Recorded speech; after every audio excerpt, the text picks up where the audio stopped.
الحمد لله والصلاة والسلام على رسوله الكريم أما بعد فقد قال النبي صلى الله عليه وسلم من تزوج امرأة لعزها لم يزد الله إلا ذلا ومن تزوجها لمالها لم يزد الله إلا فقرا إلى آخره أو كما قال عليه الصلاة والسلام۔ صدر محترم اور حاضرین جلسہ، اس وقت میرا موضوع سخن ہمارے معاشرے کا وہ ناسور ہے جس نے زندگی کی بنیادوں کو ہلا کر رکھ دیا، سینکڑوں ہزاروں گھروں کو تباہ و برباد کر دیا اور کتنے ہی جذبات کو مسل کر رکھ دیا۔ یہ وہ بیماری ہے جسے آپ جہیز کے نام سے یاد کرتے ہیں۔ میں نے خطبہ کے بعد ایک حدیث شریف پڑھی ہے، اس میں حضور پر نور محمد عربی صلی اللہ علیہ وسلم کا پاک ارشاد ہے،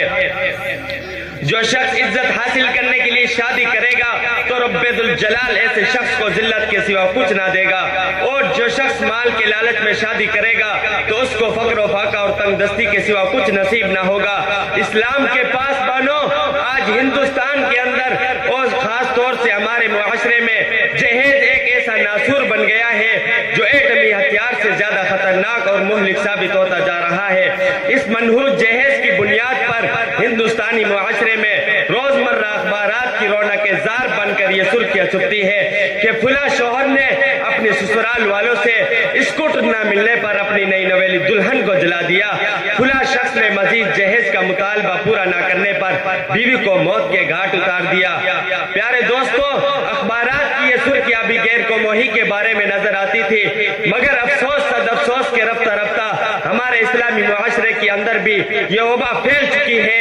آج اخبارات کے اندر جہیز کے لیے بھیٹ چڑھنے والی کئی فاطمہ، کئی رضیہ، کئی شبنم و فرزانہ اسلامی شریعت کے نام لیواؤں سے یہ کہہ رہی ہے، کاش ہماری اسلامی شریعت کتابوں اور وعظوں کے بجائے عمل میں آ جاتی۔ پیارے دوستوں اور اسلام کے نوجوانوں، عورت رب ذوالجلال کی جانب سے عطا کردہ وہ حسین تحفہ ہے جس نے انسانی زندگی کو رہنائی بخشی۔ اسی عورت کے دم سے نظاروں میں خوبصورتی پیدا ہوئی، اسی معصوم کلی نے حضرت آدم علیہ السلام کی زندگی سے خوف و وحشت کو دور کیا، مگر ان تمام باتوں کے باوجود ظلم و ستم کے پہاڑ توڑے جا رہے ہیں، جبر و تشدد کی خاردار جاڑیاں ان کی راہ میں حائل ہے۔ آج بھی ان عورتوں کے ارمانوں کا خون کیا جا رہا ہے۔ غریب گھرانے کی بچوں پر خدا کی زمین اپنی وسعت اور کشادگی کے باوجود تنگ ہو رہی ہے۔ ساری دنیا پر یہ بات روز روشن کی طرح آیا ہے کہ جس گھر میں لڑکی کی جوانی دہلیز پر قدم رکھتی ہے اسی وقت سے والدین کی نیند حرام ہو جاتی ہے۔ حضرات، آئیے ہم سب مل کر اس بات کا عہد کریں کہ جہیز جیسی ملعون رسم کو مٹا کر دم لیں گے۔ یہ سنگ گرا جو حائل ہے